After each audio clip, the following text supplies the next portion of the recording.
This is the last episode. Preview. Oh, that caught me off guard so much. Hey guys. New DJ in the studio. So this is welcome to the last episode podcast. My name is Lewis. This is a terrible idea. In action, it's way worse than I thought it was gonna be. Now we're just talking to Nicole's ad. I tried so hard to make it like fine, you know, To tolerable. but it ended up just being there. It's gone. It ended up just being not good. The at evil all. is defeated for now.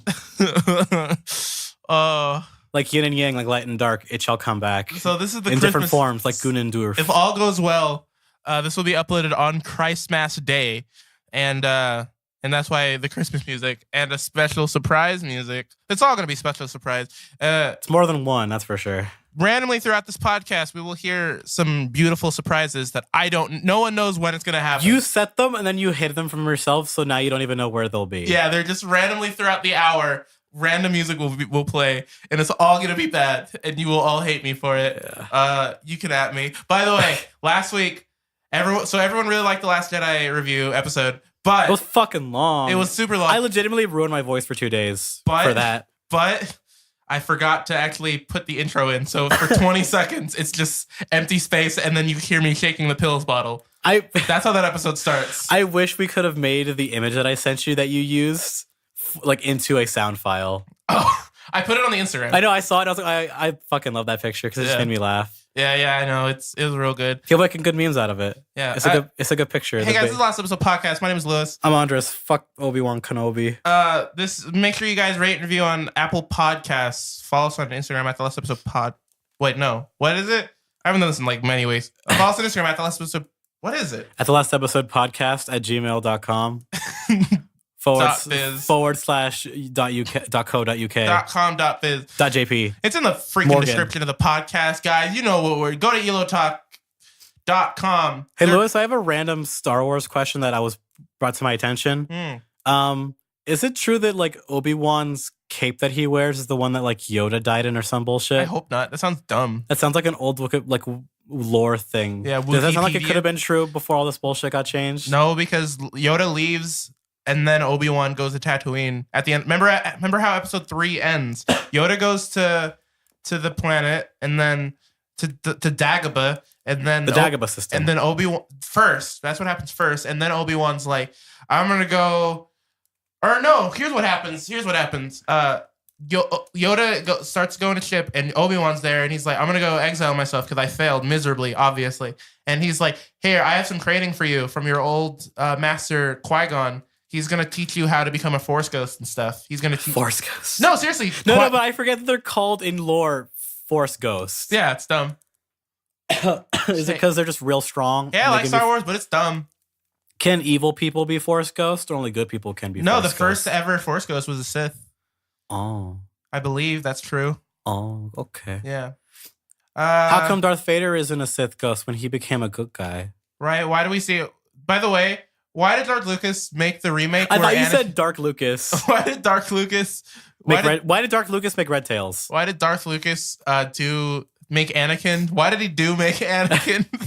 Because merchandise is very profitable, Lewis. See, that sentence is fine, but that's not what I meant to say. Fine isn't the word I want to use. What are you going for? I don't understand. You know how George Lucas has remade every Star Wars movie a million times? Yeah, well, he didn't. He touches them up with the CG and yeah. So for Return of the Jedi, at the end you see old man. Oh yeah. Anakin. They reshot it with Kristen. Yeah, Kristen and it looks like Hayden, shit. or whatever his name is. It looks terrible. It looks so bad. He's just smiling there, like so out of place, because he looks better than everyone else. So yeah, that's why you shouldn't touch the old ones, because special effects were bad compared to now. I mean, they're still bad. They weren't great for the time, but you don't fuck with them. Especially because, like, but they the did. The prequel CGI even back then wasn't good. For the first one, maybe not, but everything else looks really good for the time. No, watch those movies again. No, nowadays they look way more dated, but... No, I don't know. Even when I was a kid, I was like, cool, but I know this. Jurassic Park looks better.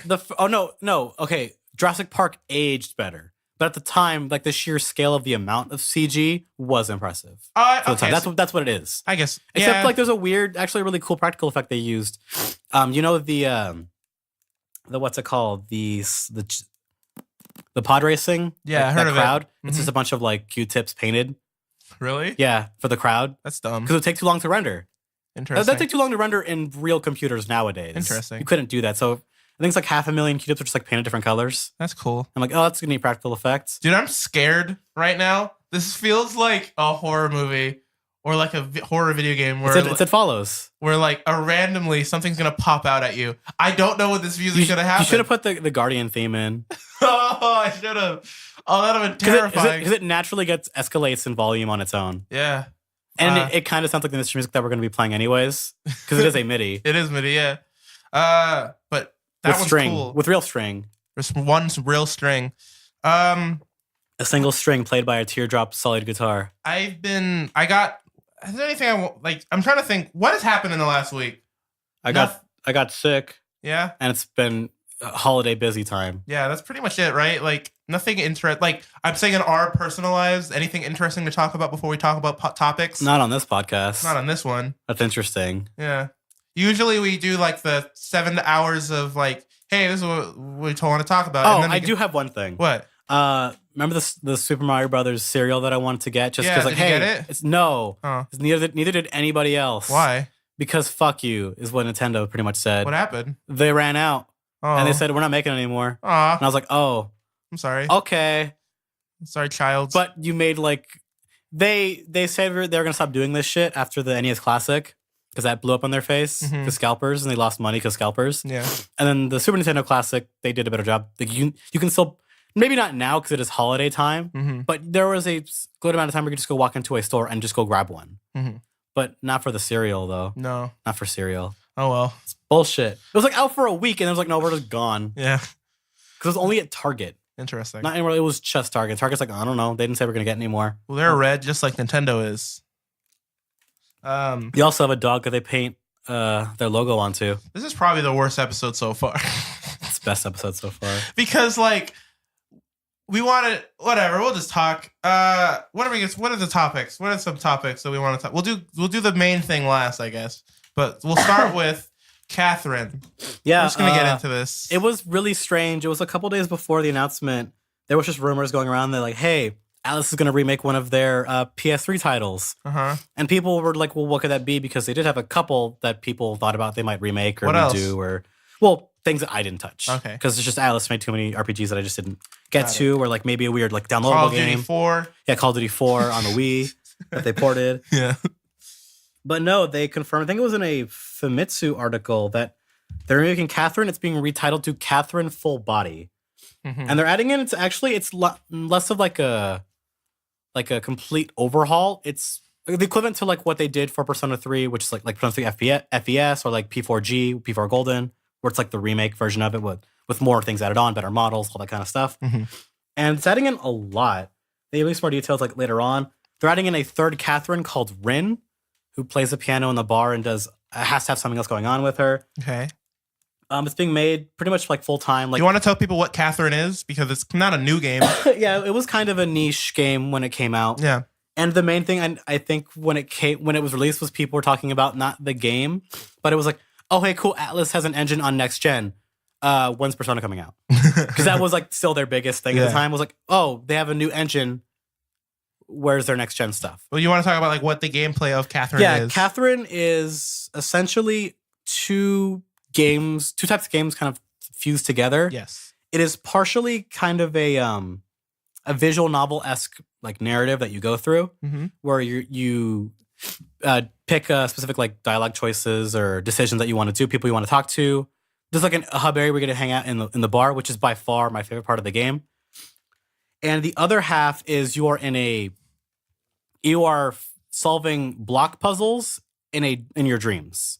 Yeah, it's like a puzzle platformer thing. It's a weird like puzzle platformer / visual novel. It's a very unique game. It's nothing quite like it. That's why because that game shouldn't be successful because it makes no sense. No, it's a super small, like odd little project. But the reason why it has done fairly well, like it did okay for what it was in the community that like would like that kind of game. Yeah, it does fairly well because it's so unique. It's also there's nothing else like it. It's also what kind of got me like a little, I guess, like personally disappointed that in P5 because Catherine. Well, the basic plot of it is that the main character you play as is Vincent. I believe he's like a 30-something-year-old man in Japan. Yep, and he has a longtime girlfriend that is like he's been being pressured to get married.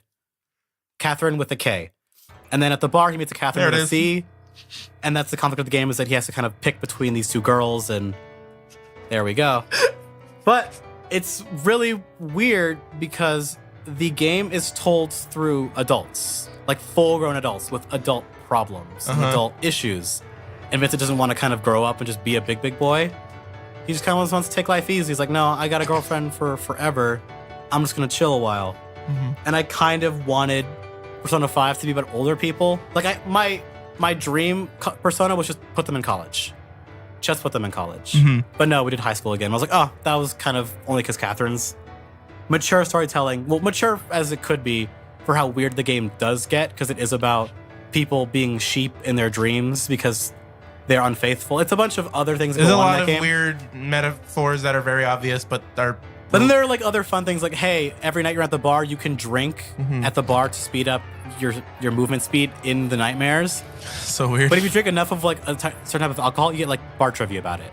Like here's how the foam works in beer. Like this is where the name of this came from. Or that's so cool. Like that, and there's a jukebox that's in the bar. That's an Alice-esque thing. And there's a jukebox in the bar that plays music from the Persona SMT games. Oh, that's cool. Like there's a lot of like weird little touches in it.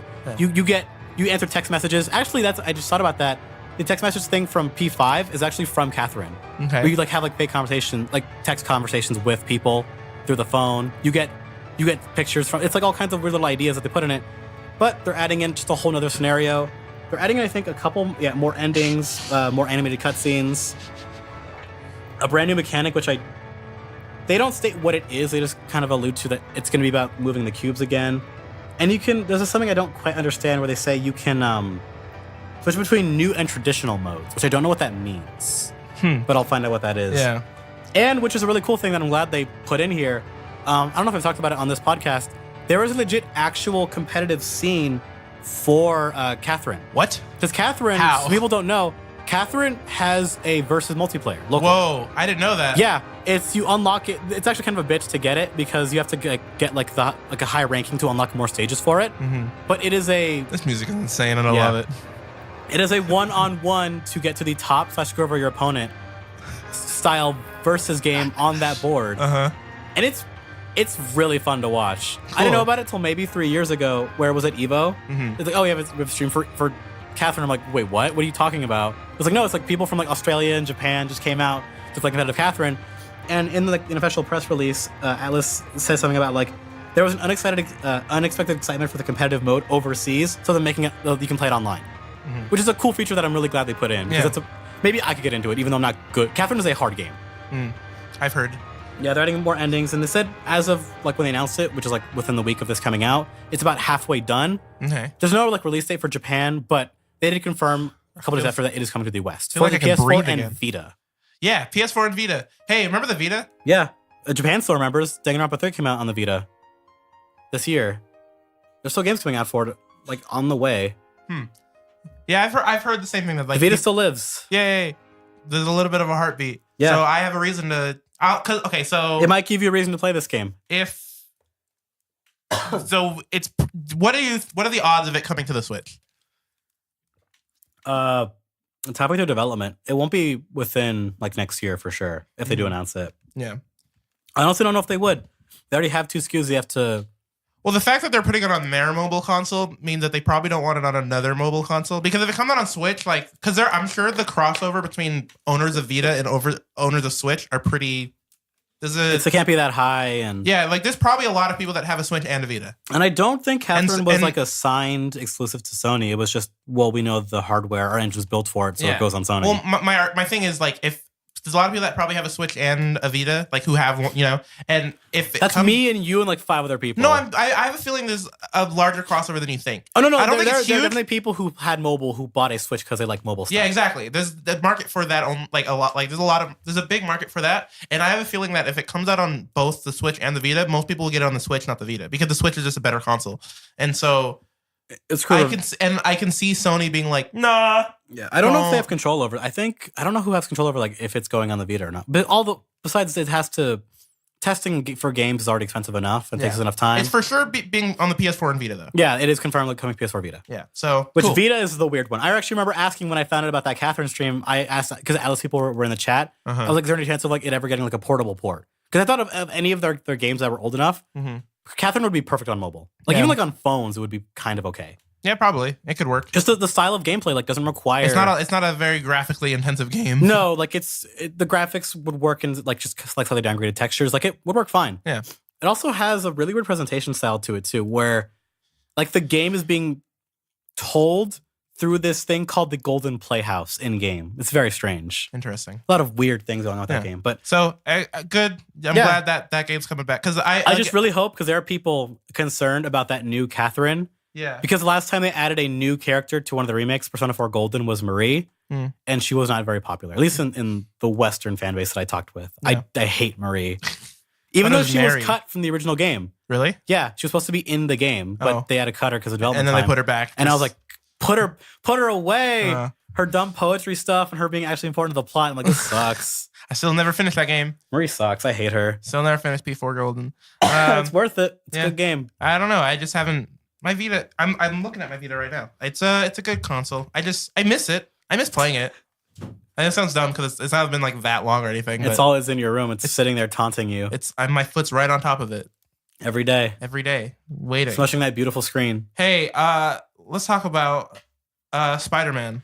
Yeah, this actually came out like in early December, but I guess Lewis never saw it. I just never brought it up. Yeah, I knew about this. They're making a new Spider-Man movie with an actual trailer that's coming out. Guys, pause the podcast and then go type in. If for some reason you haven't seen this, if you haven't seen this, look up like Spider-Man animated movie. It's coming out next year, whatever. Just look it up. You know how to Google. Watch it and then come back. Okay, Rack. All right, cool. That looks rad, right? Yeah.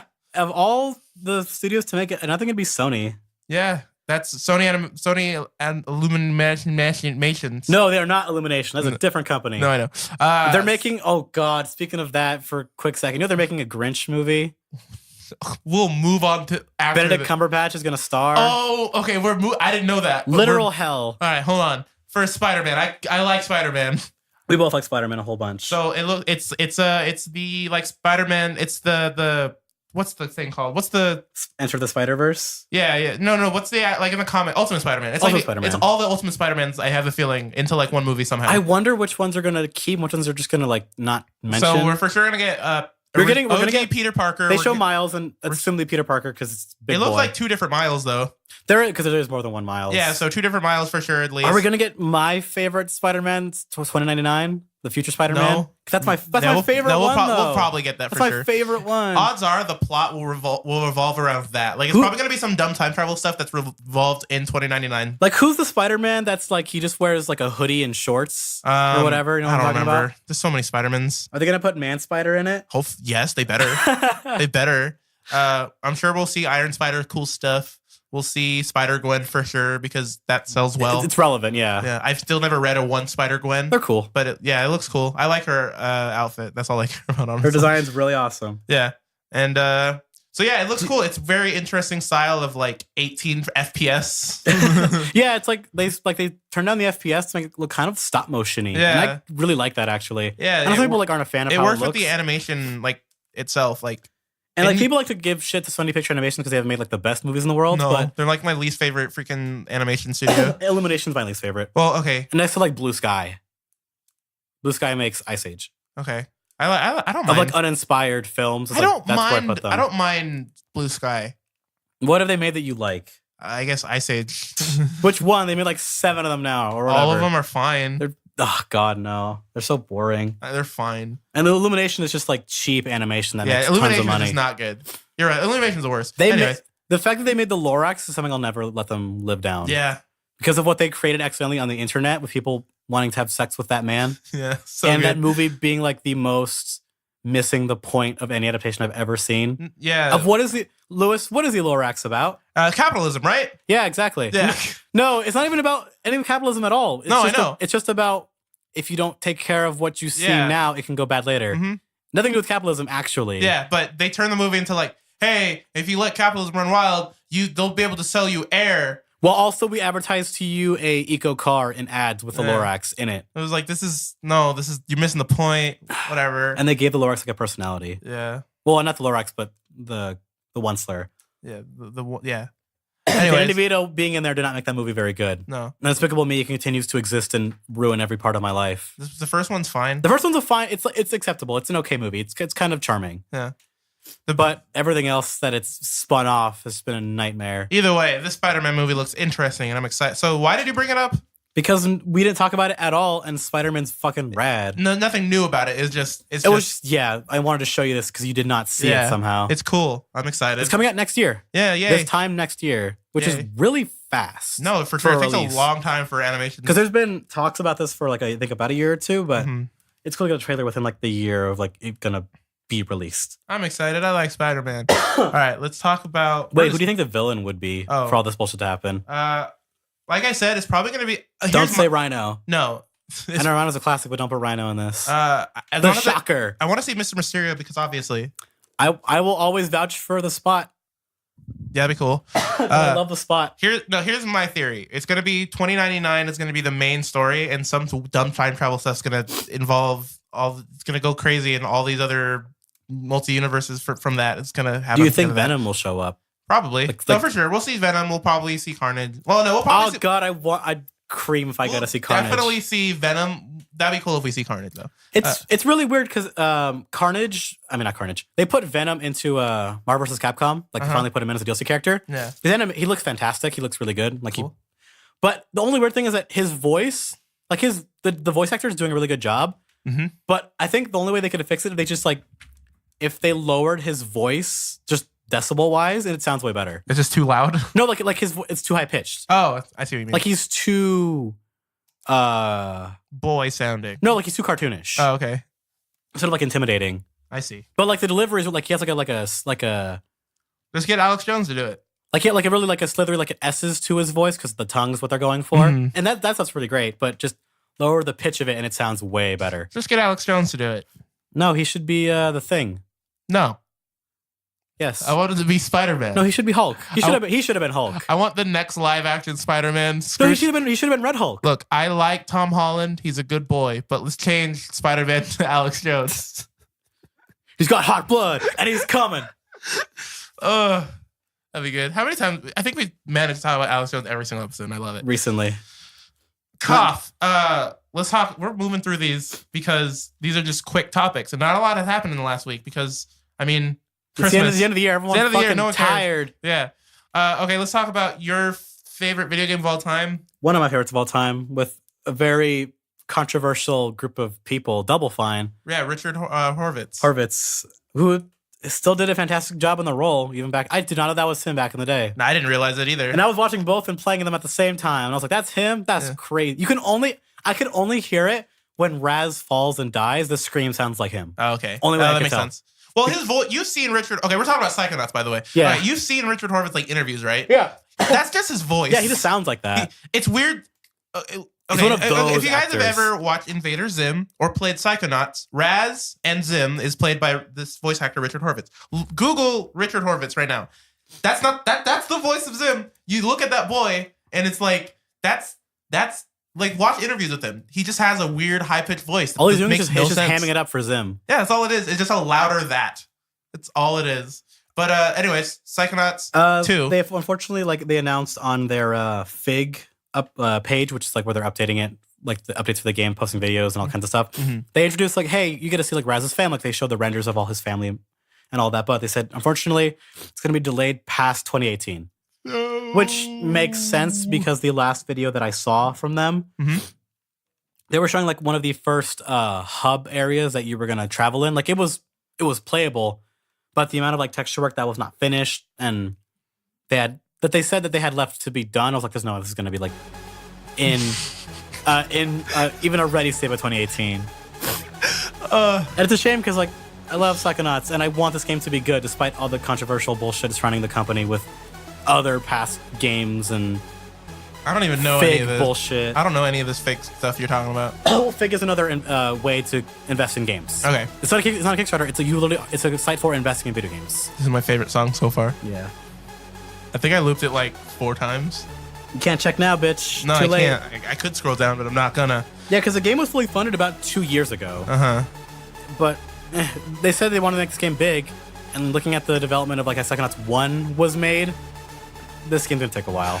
Yeah. It'll be worth it because like the amount of work you spend on like animation alone is like, yeah, they're gonna take time. So I have Psychonauts on PC. Best like I place have it to on play it. Steam. Yeah. But I tried to play it and it just does not run on my computer like at all. At all? I don't know why. Like it runs, but like Like it just won't start? it runs, but it's a weird jaggedy between like it jumps between 30 and 60 and it's unplayable. Maybe like, it's like a weird anti-aliasing issue or some. I don't know what it is. I might have to, I don't know. I think it'd be better to just Throw it to emulate it or throw it something. to the Google box. Huh? So it's Google because you can't. The emulation version, the only one you could emulate is like the shittiest version possible. Oh, the dang it. PS2 one has like the most problems and like frame rate issues. All and right.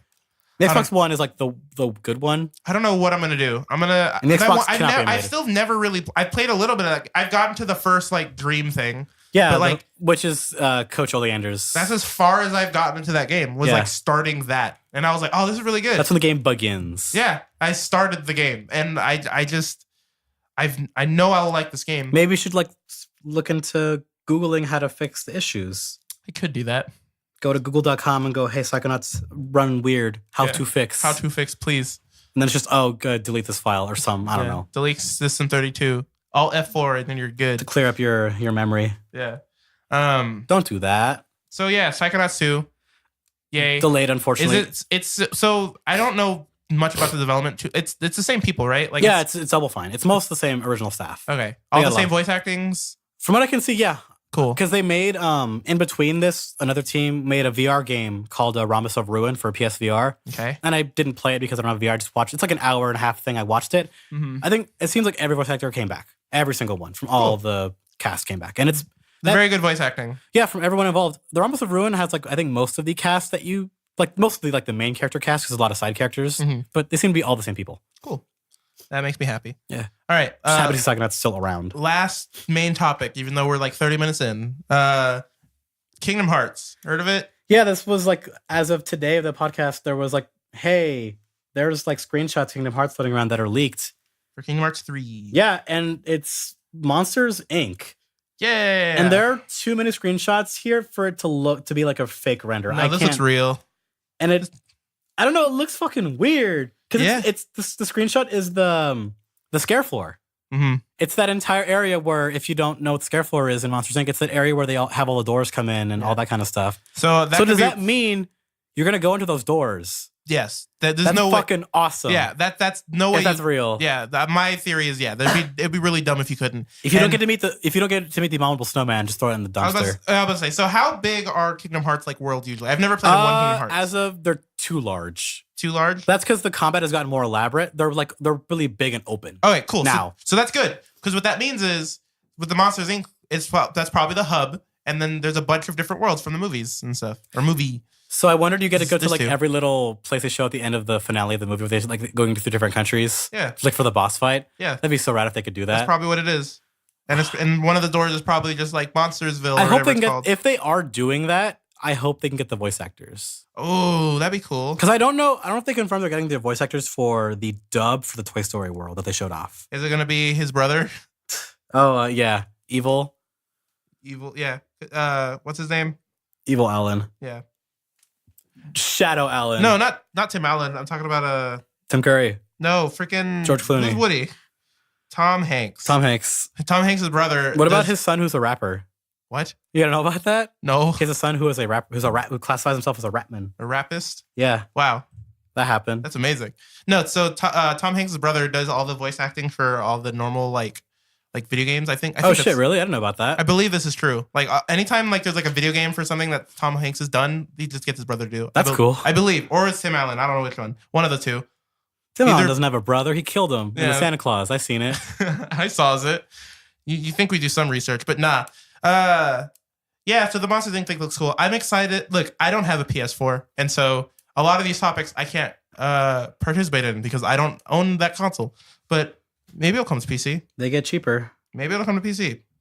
Maybe Kingdom Hearts 3 will come to PC. Or maybe you'll get an Xbox One. And then I'll just... Is it coming on an Xbox One? Yeah, for an Xbox One. Then maybe it will come to... Okay, if it's going to be a Windows exclusive, I'll be sad. Like, it's only on the Windows Store. I couldn't get it on Steam. Oh, God. I don't think Square Enix would be that stupid. I don't think they'd be that stupid. See, Square Enix works with, like, Steam and stuff. They've done stuff. Yeah, that's why. Like, they'd be so stupid to do that. Yeah, no, but that'd be funny.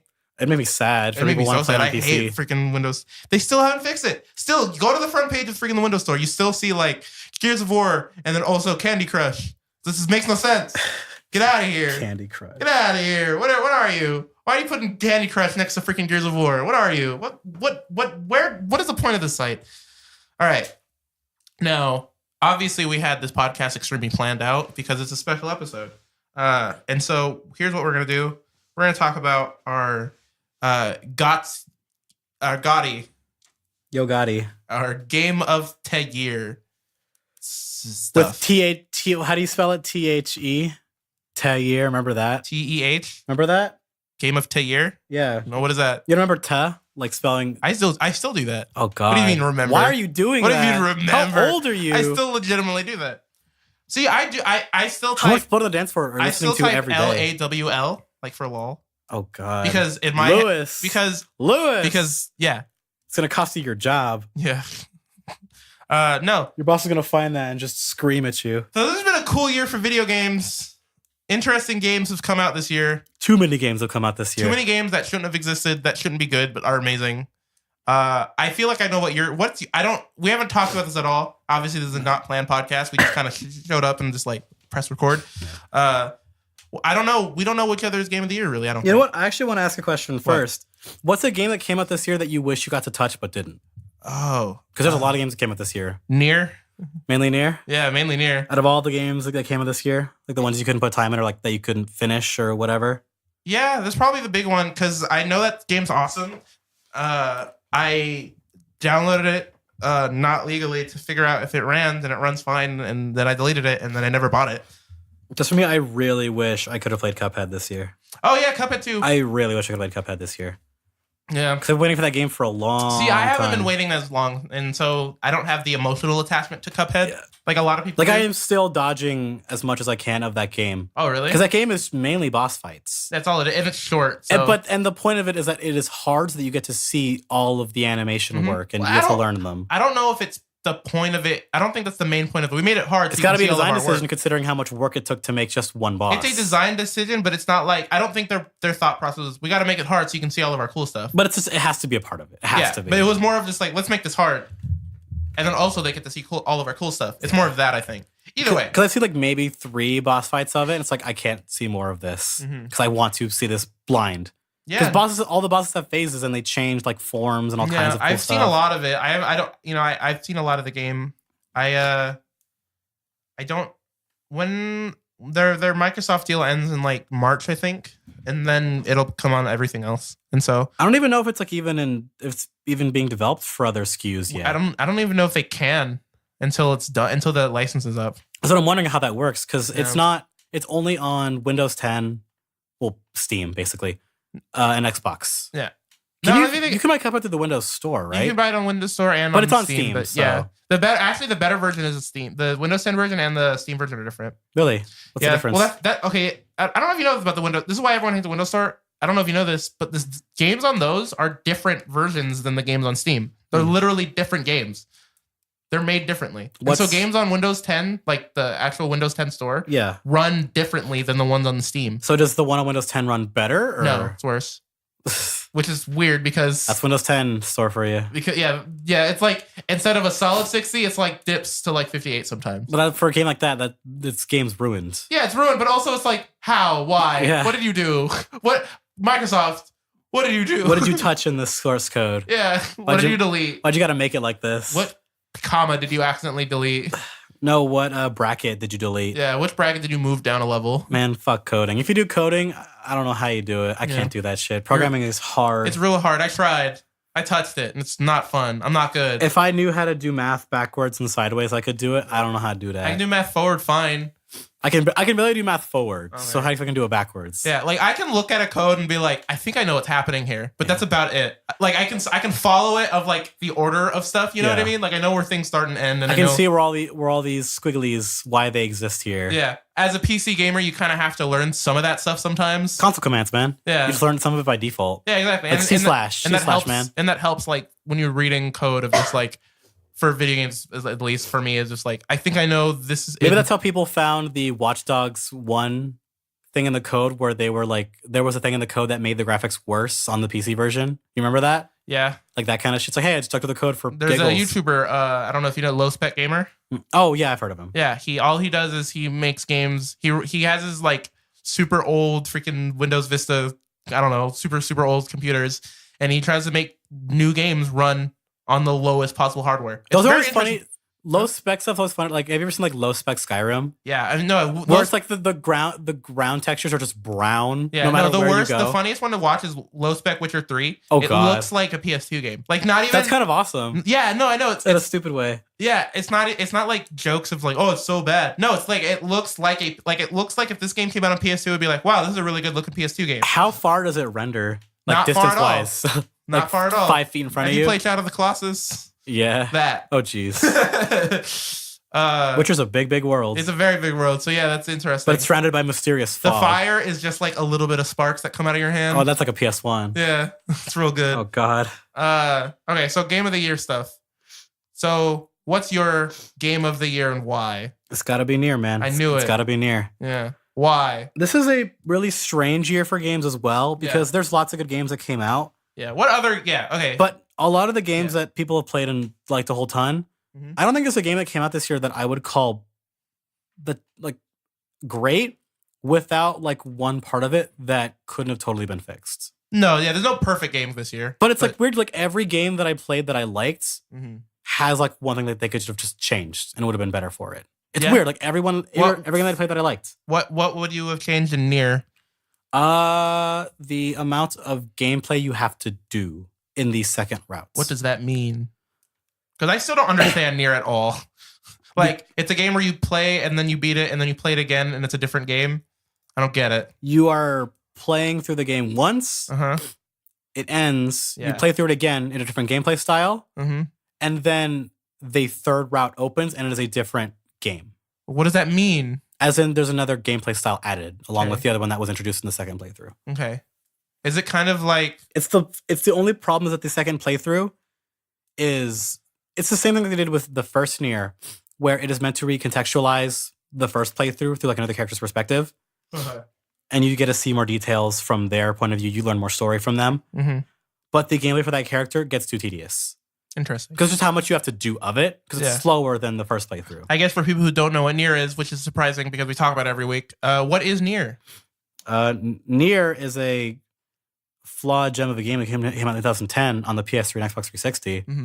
Nier Automata is its weird sequel that you really don't need to know the original Nier to enjoy. Hey, guess what? You hear it? I hear the tings.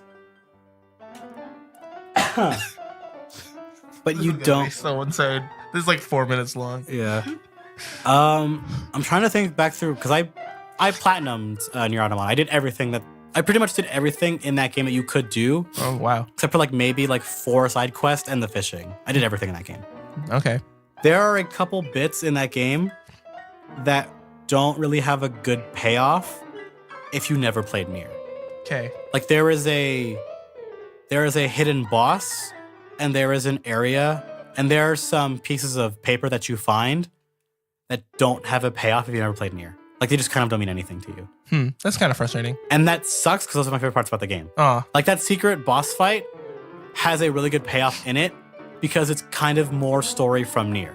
Okay. But you don't know who these people are or the people that are talked about unless you played. That's kind of frustrating. But it's like a boss that to find it, you wouldn't stumble upon on accident. Like it involves like getting every weapon in the game and upgrading them all to max. Well, like it's like you wouldn't find that on accident. No. It's a little really fun fight. So, but what kind of style of gameplay is this? Platinum, character action. What is So that? think of a Bayonetta, a Dante, like a Devil May Cry, Yeah. a Transformers, Rise of whatever, the one that they made, Cybertron. Yeah, which is a good game that I never played. Also delisted for Steam and PS4, oddly enough, recently. You can't buy them anymore. No, oh yeah, I heard about that. They're delisted because Activision took them off because of licensing. Yep. Hopefully we get them back because I never got to play them. Yeah.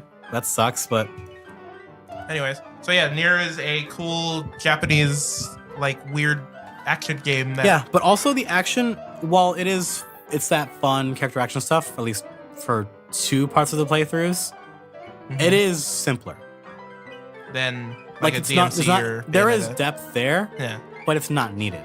No. Even on like the normal difficulties, you don't even need to learn any intricacies or whatever. Mm-hmm. Mainly because you ever played Bayonetta before? I have. Remember that the witch time? Mhm. The window, like that equivalent in this game, is much easier to do. Oh, okay, you don't have to like be accurate and try. Not as much. You can kind of just spam it and be okay. Okay. But they're also like, it's not like the game is like brain dead. Mm-hmm. Like not all of it is like that. And there actually is a way to, if you want to, make the game harder for yourself. Yeah. But doing that doesn't really add much, just adds more tedium. Okay. And even if you're not comfortable with that kind of gameplay, they have a system in it, the chips, I think it's called like the plug-in system, Mm-hmm. where they are chips you kind of equip to your character, Okay. and they can be like things from increased attack to your base attack. Your shooting damage does more. You get more. Your parry window is bigger. You get more whatever. But then you can disable some of the things that you have innately on you, like your HUD or your map Oh. or your all kind like your how much damage you do, your numbers. You can disable like how much your damage numbers. You see that, or your health bar. All kinds of weird things to that That's cool. to get more power.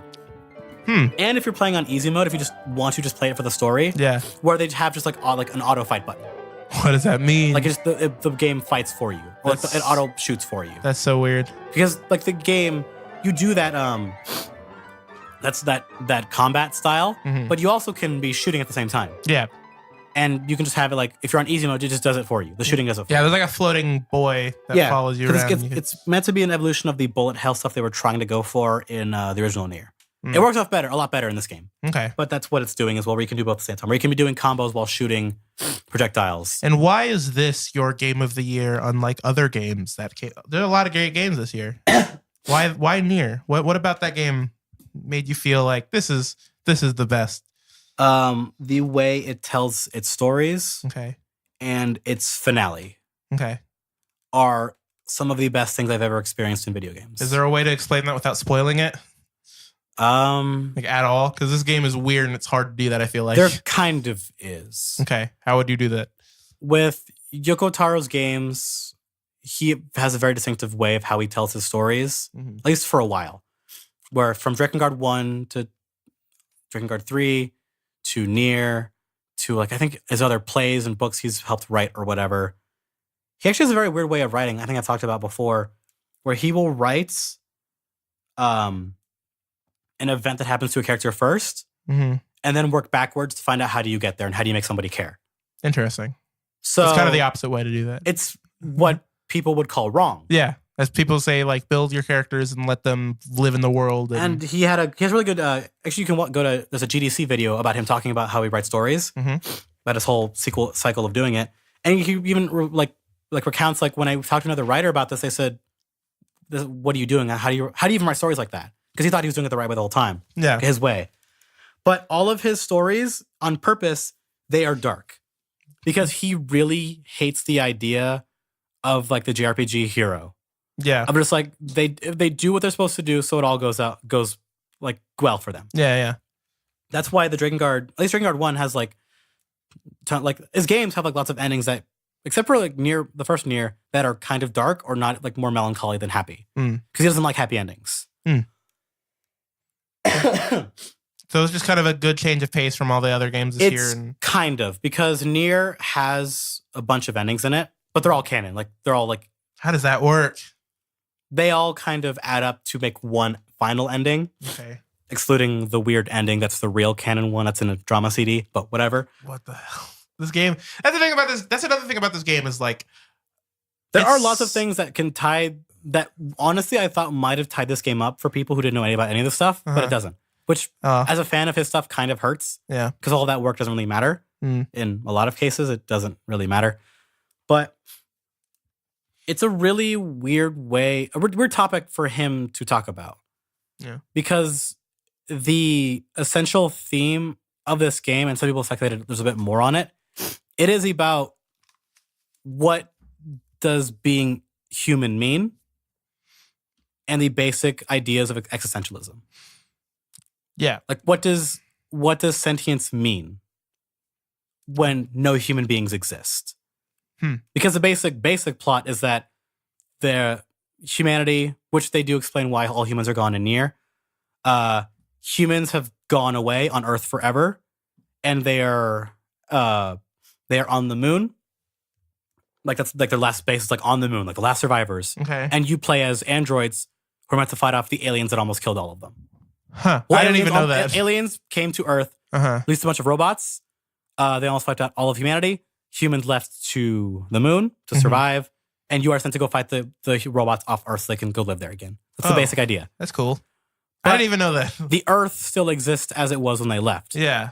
And after it's not really like a spoiler for the beginning of the game. There are robots that are just kind of hanging out that don't attack you.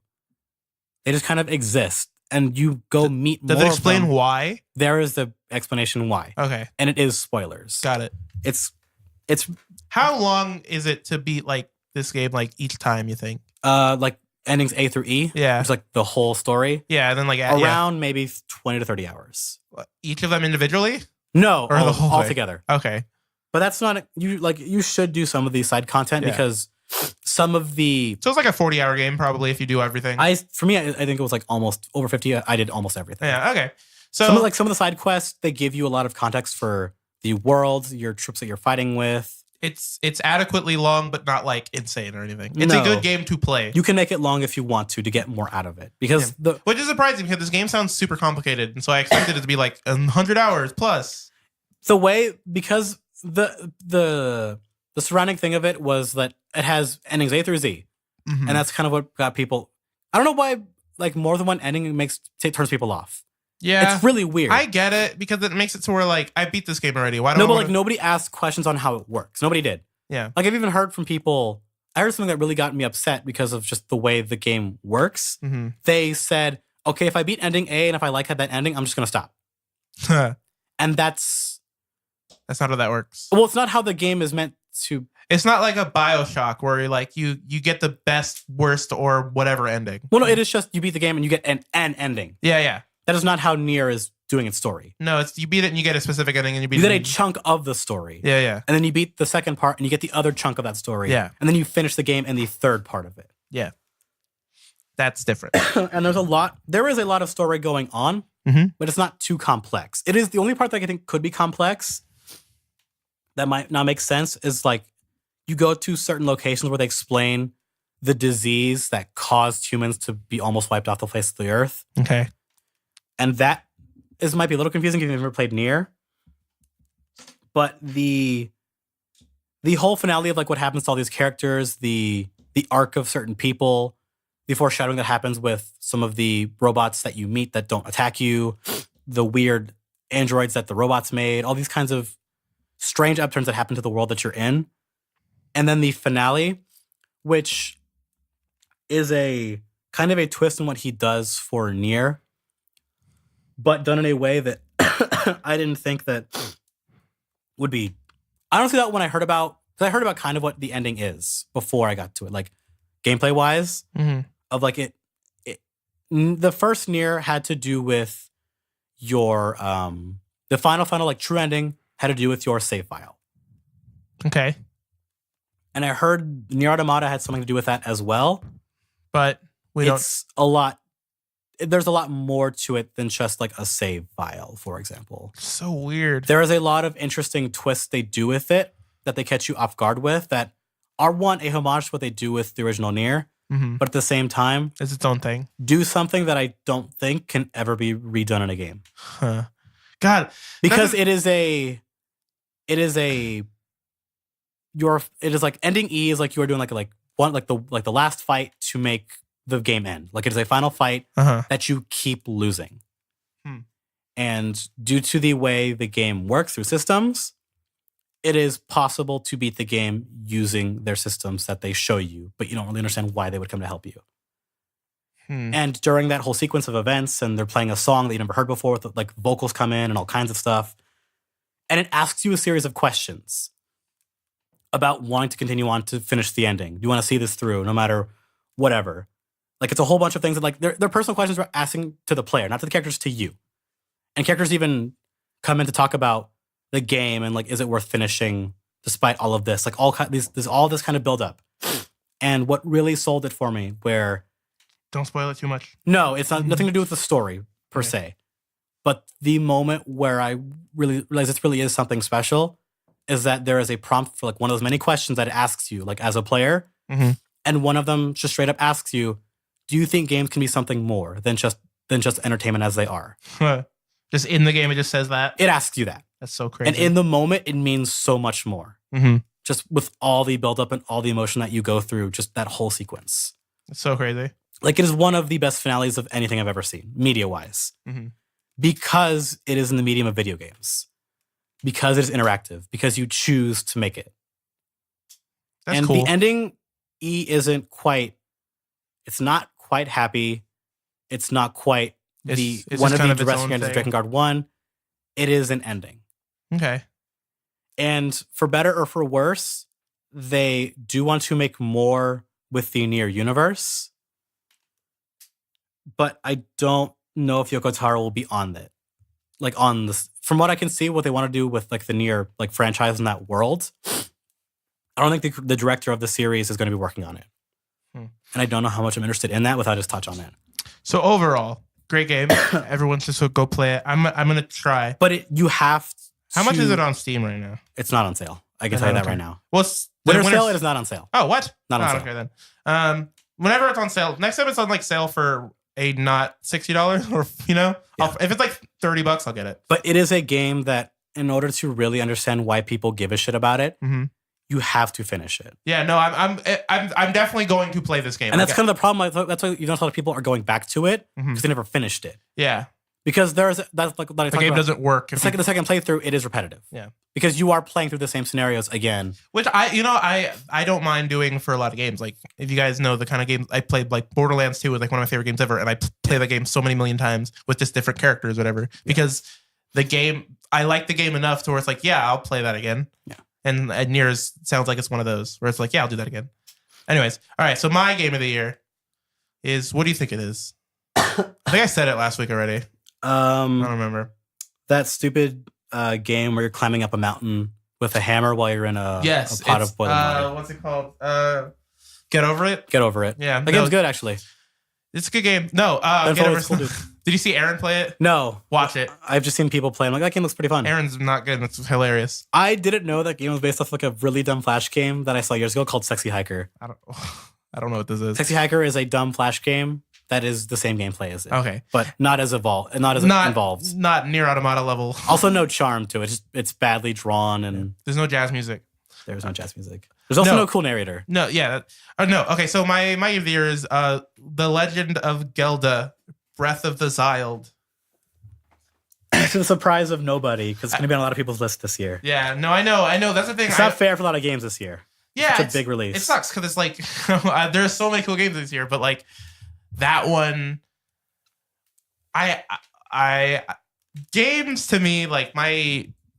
Okay, so when I was a child, I played a lot of games on like PS2 and stuff, right? One of them, SpongeBob like Battle for Bikini Bottom, Jack and Daxter, cool platformers, whatever, Spyros, and every time I think about my life playing those games, like now, there is a certain feeling that it gives me of like a certain nostalgia feeling of like, it's hard to explain, but I feel like everyone kind of has this for certain things, for video games, for music, or for books or movies, whatever. Like it's just like a feeling that you have of like, so sucked into that world where you feel so you don't even feel like you anymore, kind of, if this makes sense. It's called immersion. Yeah, it's immersion. That's the word. You're so immersed to where you just kind of ignore and your memory, like for when thinking about, for me, playing those games when I was a kid, my memory is almost like in blotches because I was so immersed in the game. in those games, like I don't remember me. I remember the game. Yeah, you remember what you were doing in the game, not you the act of playing. Yeah, them. I don't like it. It takes a second for me to think of. Oh yeah, I was holding a controller. Oh, perfect. Hell yeah. Oh, thank you, Sonic 06. This isn't a Christmas song. I'm sorry, but I think it's so beautiful. I think it came out actually near Christmas. Sonic 06. Yeah, cool. I think it came out like in December. It was my favorite Christmas game. I know someone got it for Christmas. That's how I played it. I was like, oh, oof. Not good. Rough. My cousin got it. Yeah. I got the silver and I was like, holy crap. It's no use. Forever. No. So Breath of the Wild, I haven't had that feeling of like so immersed where I forget that I'm playing a game. Like I'll this is the worst goddamn song. Like I'll feel that for some games, but for Breath of the Wild, it was able to actually immerse me into that where I forgot that I was playing a game. I have over 100 hours in the game. It's the fastest game that I can remember that I've gotten over 100 hours in. That was like single player only. Yeah. Like I have since like Call of Duties I'll do relatively quickly get 100 hours in just because they're easy games to play, you know? Yeah. But like Breath of the Wild was the first game that I've gotten like plus 100 hours within like a couple months. Easily too. Like I'm doing the DLC now and I've already beaten the game. Beaten, quote unquote. I defeated the Ganon, the Calamity Ganon, and then just doing whatever after surfing around on shields. And then now I'm doing the DLC. What am I doing? Currently I'm trying to do the second DLC. I tried Trial of the Sword. That's hard. That's harder than I thought. Yeah. It's long. It's way longer than I thought. Anyways, so back to like why this game is like my. It sucks because it's like a lot of the stuff is like cliche things that everyone is talking. It's so immersive. It's so whatever. Like, well, the question is not is it now it's not is it immersive like whatever those terms think are cliche. Yeah. How does the game make you feel that way? Exactly. What is it in the game that makes it for you so immersive or whatever? I think. Okay, so. It's a mixture of things. It's not like one thing. No, right? no, it can't be. That's why I'm like, just go into that. Yeah, so the things really about that game that bring me in personally is the dogs. The dogs that you can, They spin around if you spin in a circle. Yeah. You feed them meat. Yeah, it's real cool. And they'll show you little treats around you'll get little coins. Nut boys. You'll get nuts. It's a whole lot of nuts. There's 900 nuts in this game. There are. I still can't believe that. 900 nuts? That there's that many to find. Yeah. So yeah, the art style that has a lot to do with it, which is, I think, one that people don't talk about as much. I mean, people talk about it, but they don't talk about it in the sense of the immersion, because the way the game is presented to you of this big open world, Breath of the Wild, right? The big open world, it's unimaginably huge, like it's legitimately huge. But there's not a lot of like in every individual area, there's not like a lot of stuff. Like there's a lot of just open fields and forests that are just trees and there's nothing really in them. And there's like a handful of towns that are populated. But that's what brings you into it, where there's just enough in the world to where it feels like there's an actual living ecosystem in there. But it's not so much where you kind of lose the fact that, oh yeah, this is technically post-apocalyptic kind of, and a lot of horrible stuff has happened in the last 100 years. People are just kind of scraping by. Yeah. People, like, it's just... it's not doomsday, but it's just people have to be more careful. Yeah, exactly. It's not like... Post-apocalyptic is not the right word, I guess. It's more, people are struggling right now because there's a lot of horrible stuff happening. Still after the 100 years that it's been. Yeah. And... because monsters roam about. Monsters are just around, and you'll... And Guardians. And the Guardians... Well, I'll get into the Guardians, but randomly you'll encounter... which is one of my favorite things about this game, is randomly you'll encounter just moblins and macablins, like... They're hanging out, cooking fish. Those... Yeah, you'll feel like little camps, and those are fun. But what I really like is like when you'll just see random people trying to fight them. Yeah. You'll just walking around and like, hey, I need help. And you're like, well, I'm not going to not help you. Sure, I'll help you. I wonder if they were inspired from like when GTA 5 would do stuff like that. It's kind of like GTA 5, but not dumb, where GTA 5 is... Because here's the problem with GTA 5, because it's a city, right? And so it's like, there's so much happening. You have to have all that detail in there. Your senses kind of start feeling bleh, because there's so much happening. Yeah, so it all has to melt together because there's just so many assets and dialogue. There's just a lot going on. Yeah, it's too easy to get distracted in GTA 5. And that's what Breath of the Wild does for a lot of people so well, is that it kind of lets you have an empty head. Exactly. Like it being... Because some people will look at the game and it's like, it's too empty, there's not enough to do. It's like, well, that's the point. kind of, because what it does is it doesn't distract. It distracts you just enough to where like I want to see what's over there. And when you're on your way, you'll see like a couple of things on your way, but it's not like you're never gonna get lost, right? Like you're never gonna be like, oh yeah, I forgot. Like 3 hours, I was trying to do this thing. Like you'll get to your objective, but there are things along the way that you can do to where it's fun and it's not distracting at the same. You might stumble across a mini boss or some fruit you were looking for, like a stash of ore that just got replenished. So when I got this game, I didn't know too much about it. Like I knew it existed. Like I got it. Did you see any of the footage beforehand? I did. I saw like a little bit. I saw like the fighting. I knew about the weapon system and like shields and stuff. Like everything breaks. Like I knew that. But other than that, no, I didn't know. So when I saw my first mini boss, I didn't know that was a thing. The rock people? Yeah, I saw the rock boy. Yeah. I didn't know that was a thing, and I saw it in the health bar comes to the top, and I was like, what did I do? I was stubborn enough, and I just stuck around to kill it. Yeah, me too. I kept grabbing 6. I was like, I know I'm not probably supposed to do this, but I was like, fuck it. Yeah, me too. And it was hard, and I was like, this is But they let you do it. This is amazing. If you're prepped, they let you do it.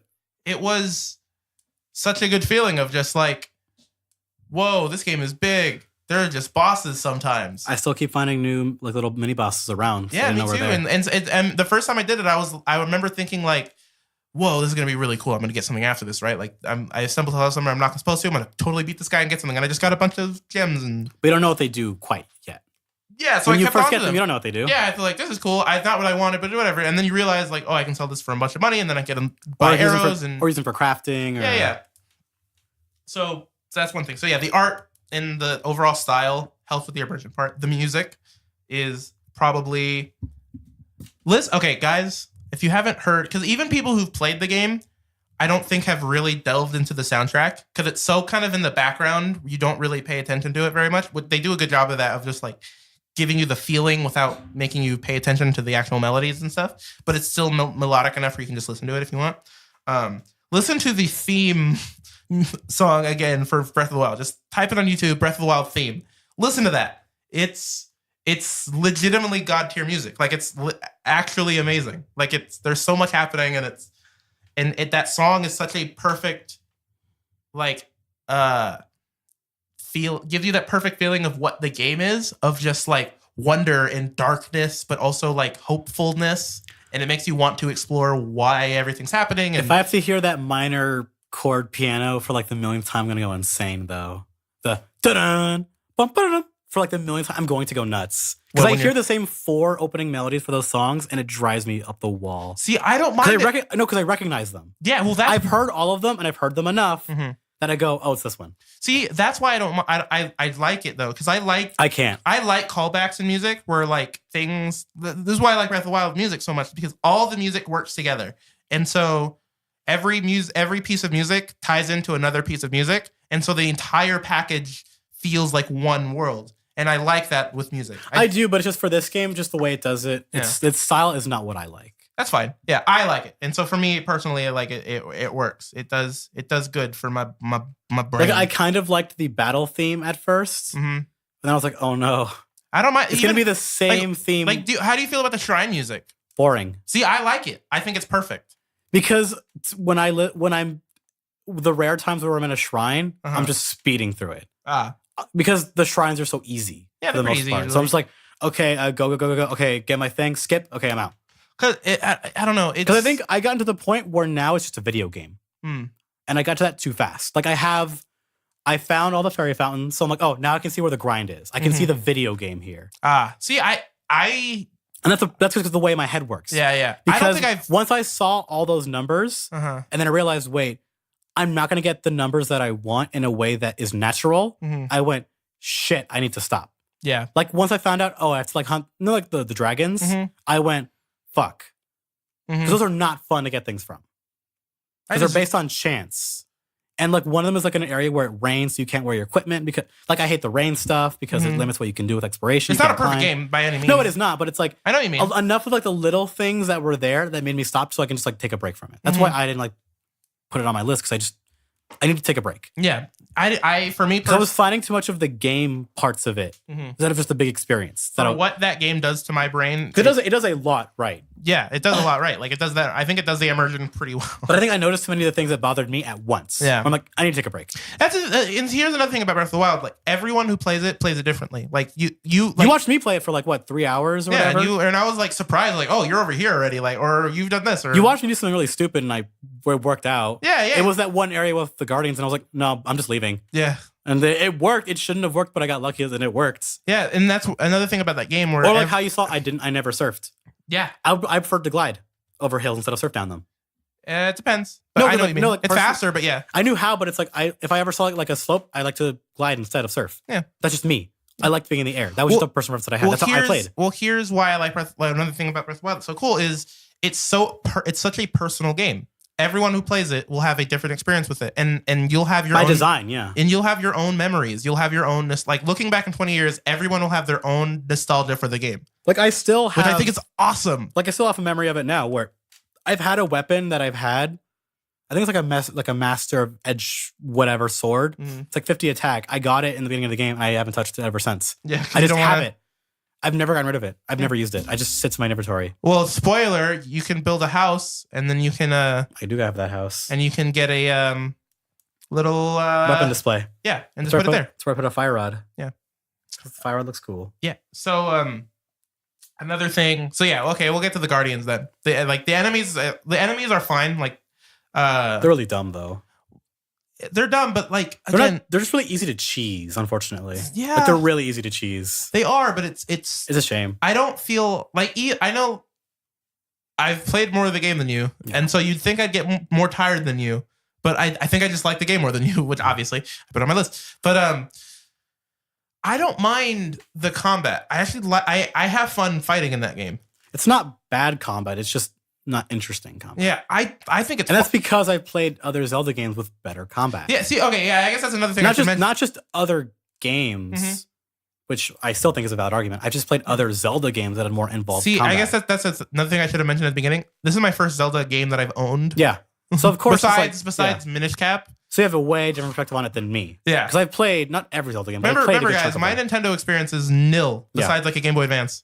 And this is a hell of a game to jump into for Zelda. No, for sure. And that's and so I don't have any of the... Like you don't have the reservations of like it breaking the mold from Zelda because you never really touched Zelda. I don't have the... I've touched it. I've played Zelda, but I don't have not enough. Oh, yeah. I don't have the this is what a Zelda game should be. Like you've never... Like how much of the main series have you touched? I've played Ocarina. Did you finish it? Like how many have you finished? I finished Ocarina, I finished Minish Cap, and I finished A Link to the Past. Mm-hmm. That's it. So... take that what you will. I'm not like a huge... I like Zelda. They're good games. I'm not like the biggest freaking fan of them. And so I don't have... When I went to the game, I don't have like, this isn't Zelda. Yeah. My weapons break. Like, I didn't have that like a lot of people did. I think I wouldn't dislike the weapon system if you could just buy weapons. You can, kind of. That's what I mean. There's no just like weapon vendor go buy. Yeah. Like, I wouldn't mind the weapons breaking.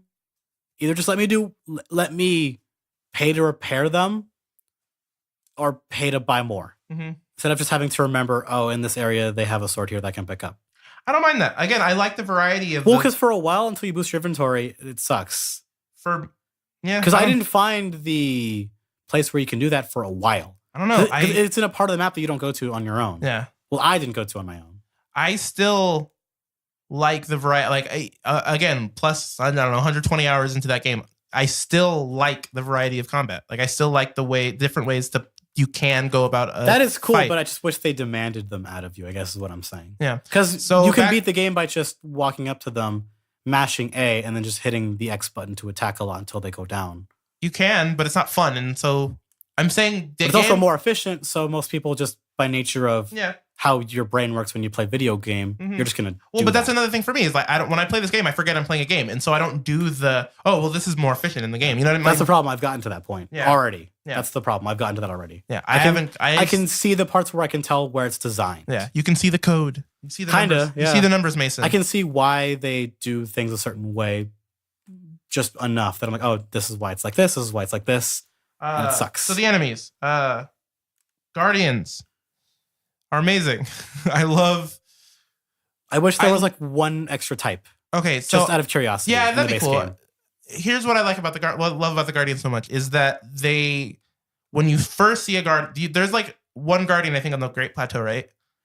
Yeah, I think I think there's one, and you're like, it's near a shrine you have to go to. Yeah, so it's near somewhere like it's near a bunch of dead ones. It's put in an area where like you're going to see it early on in the game, and you're gonna walk up to it, and you're gonna walk up to it because it's cool. Well, because either A, it's cool, or two, you already knew that you could take items out of the dead ones. Yeah, exactly. And then it starts, and it's going to see you no matter what.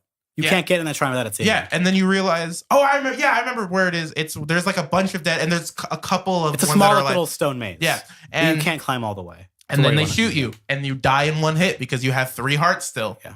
Well, you don't know you're gonna die in one hit. Yeah, exactly. And so that feeling of just like, oh no, this is hard, and then you try to kill them, and your weapons are so weak because you have sticks and like 5 swords or whatever. Yeah, sticks in like a club. Yeah, a club or something, and like you realize this does nothing. My weapons break before they even die, and then you die again, and you realize these things are really hard, and you're kind of scared anytime and then you go into the world like, okay, I'll just skip this or avoid my way around them. And you go into the world and you see more, and you see the ones that are walking, and you realize like, oh, I track you, so underprepared. And the way that I found it, there's an area near the starting area, like a big tower, like one of the towers near the plateau. Yeah. And I found out, they can track you through the air.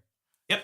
So I had to teach myself how to dodge them in midair, or else I would die. Yeah, that was a fun thing to learn. So I didn't know that they would be able to like. I thought they would miss if you just flew normally because you're in the air. I'm like, no, they'll hit you. No, you will die. You have to fall and then. If they hit you and you survive that, you die to the damage. From the fall. Yeah. And I'm like, oh shit, because there's more than one in that area. Mm-hmm. And I went, oh fuck. So and it was tense. Yeah, it's tense, and the music. Yeah, I guess. Which is the best music in the game is the Guardian's music. Every Guardian you see has the same music, but played it's the same. I think they're legitimately played by different instruments. That's not like they. Okay, anyways, the music slows down depending on the size of the Guardian. So like the ones that are walking is the really fast Guardian music, and then the ones that because they chase you, that's what I'm like instill fear. And so the ones that are. What about the flying ones? What's their speed? I don't remember. I haven't fought many of the flying ones. It's the same. It's the same music, but it's like slightly shifted in different ways. But anyways, the music for the Guardian, look it up. It sounds it instills that fear of like, oh god. Because remember, the first Guardian you see, it's the slower music. It's the slower one that's a little bit more tense, or not. It's a little less tense and more like finding a mystery. Yeah, mystery and stuff. And then you see the one that's walking, and you hear it. There's like. You're like, I've seen one of these, but this one has legs. I think cool. At that point, you don't even know what these things are. Yeah, exactly. And so you see it, and then you hear the music all fast, and you're like, oh god. And normally when that happens, you don't know where it's coming from. Yeah. And you see it zoom past like a car. Mm-hmm. Like, oh, what am I supposed to do here? Yeah, it's such a good. The Guardians are okay. So here's why I like the Guardians so much. They're hard at first, and they're terrifying, and then once you start to learn about them and learn how to fight them, you realize, oh, there's some skill in actually killing these things. You can do some bullshit if you think outside of the box. That's not too hard, but not dumb easy like our other enemies. The best one is making them drown in the water. That one's fun. It's not, yeah.